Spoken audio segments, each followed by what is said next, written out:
Greetings, folks. This is Robbie Croy, aka Xanatos of KickoutAt2.com.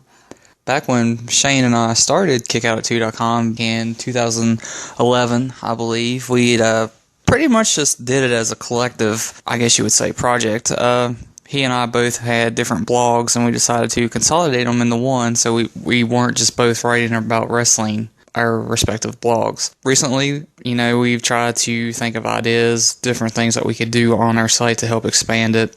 After WrestleMania, I started Raw as Xanatos. Just me giving a quick rundown of what I thought, was good or not from Monday Night Raw. It was a little hard to do there for a while because, as we know, WWE fell into a massive series of bad episodes of Monday Night Raw. I mean, it was just the same stuff, repetitiveness, very, very boring stuff. All that's kind of changed this last week. We've seen a major swerve in the product. All that started with Sunday at WWE Payback, which is, for some reason, WWE likes to rename their June pay-per-views. I have no idea why they have been doing this. What was it? We had Breaking Point in 2009, 2010, I'm not really sure what we had. 2011 was Capital Punishment. I'm not really sure what we had 2012, but here we are at Payback. Well, quick rundown of the matches. The first thing I remember was Curtis Axel defeating Wade Barrett and The Miz for the Intercontinental Championship. That was really cool. I wrote a small thing about Curtis Axel last night, and it's like I said, the Curtis Axel character is light years better than Michael McGillicuddy. I mean, we know him as Joe Henning, yes, and we know he is the son of Mr. Perfect, but for some reason we just didn't click with him as Michael McGillicuddy, and I do believe that him being, repackaged, I guess you would say, as Curtis Axel, and giving him the Intercontinental Championship, the title that his father had, is a good way to do it. Teaming him with Paul Heyman is another plus, because I have a feeling that we're going to see a different side of this guy. Whether WWE recognizes his WWE Tag Team Championship with David Otunga, that may be a different thing. But it looks good for the kids, so hopefully it'll move into something. We also had the Shield defending their respective titles. Dean Ambrose, beat Kane, and Reigns and Rollins, they defeated Orton and Daniel Bryan. Pretty sure the highlight of the show for everybody was CM Punk versus Chris Jericho. We have the Second City Saint returning in his hometown, going up against one of the best wrestlers in the last 20 years. You have these two guys just going at it in an awesome match. I mean, people are going to pay attention to it. It doesn't matter who you like, if you like CM Punk, if you like Chris Jericho, if you like them both, it doesn't matter. When these two guys wrestle, you're going to watch that match, and you're going to love it. If you don't love it, you're not a wrestling fan. I was very disappointed with the fact that Dolph Ziggler lost his World Heavyweight Championship, but it was interesting because they did the double turn, and we haven't seen one of those in a long time. The only thing that really stands out in my mind right now is Austin and Bret Hart, I believe, at WrestleMania 12. I'd have to double check that. But I do remember that happening, but we haven't seen that in a long, long time, and I'm hoping that this is a trend that we'll start seeing, different elements of professional wrestling from the past showing up in today's product. With Triple H behind the scenes, it's very likely that we'll see some more of this stuff. We had the double turn at Payback. We saw Del Rio go heel. Ziggler is no doubt a face. The way that he played up that match, with the dizziness and whatnot, it reminded me of Shawn Michaels when he had his little stint there where he acted like he passed out in the ring and whatnot, and everybody was wondering what was going on. Dolph can sell anything, and for him to sell his own angle the way he did was just awesome.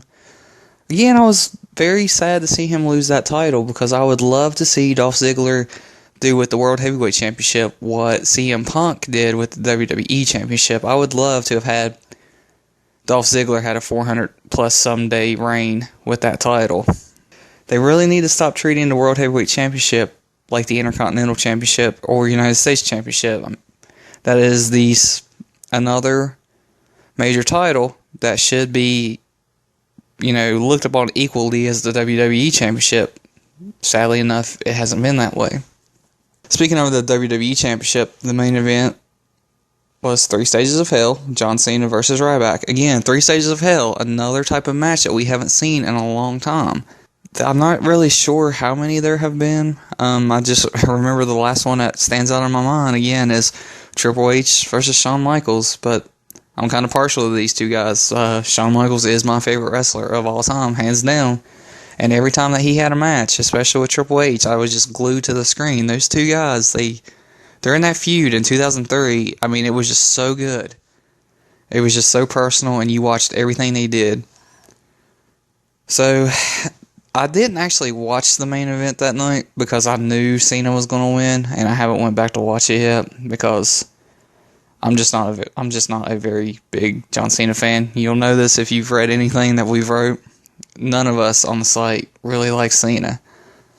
So yeah, Ryback's momentum has been killed. He'll be lost in mid-card hell for probably the next 3 or 4 months now. So sadly enough, we're still, in the state where John Cena is still a champion, and the main event title is just very, very boring right now. Hopefully Punk will kind of save that, but it looks like he has his hands full, especially after the turn of events that happened on Monday Night Raw. Punk opening up the show, interrupting Alberto, set up that night for Dolph Ziggler. Alberto Del Rio versus CM Punk for that night's main event.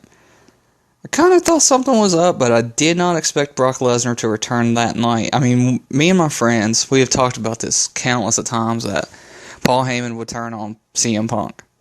And the minute that was hinted at after Payback, I knew it was probably going to happen around SummerSlam. A lot of people are saying that it may happen at Money in the Bank. I kind of look for Heyman to send Kurt Axel after Punk at Money in the Bank. Maybe those two will have a match that will lead to the Brock Lesnar CM Punk confrontation.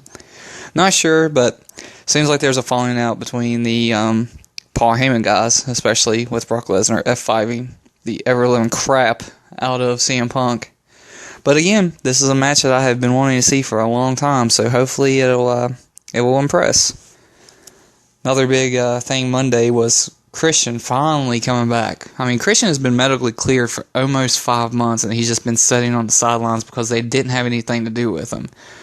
Now, again, going back, Raw has sucked for the last 5-6 consecutive weeks. When you have somebody like Christian sitting on the sidelines, for God's sakes, man, throw him into your product. He'll get you some ratings, and he will save some very bland TV time. Other than that, there really hasn't been a whole lot going on. Other than the normal stories that we have seen kind of develop, kind of keep Raw afloat. During that small time there where Raw was just absolutely sucking. The only thing that really kept it afloat was The Shield and Daniel Bryan.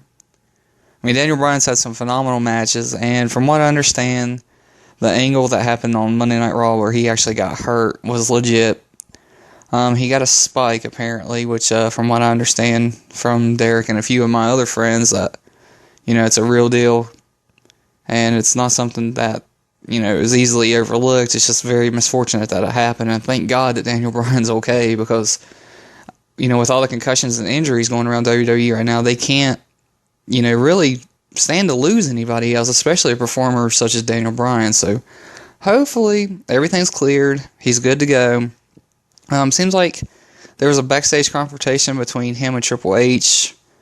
Could set up a match. It kind of makes sense, honestly, because you have to remember Triple H was pulled from competition because Vince was afraid he was going to get hurt, and then Triple H does the same thing to Daniel Bryan.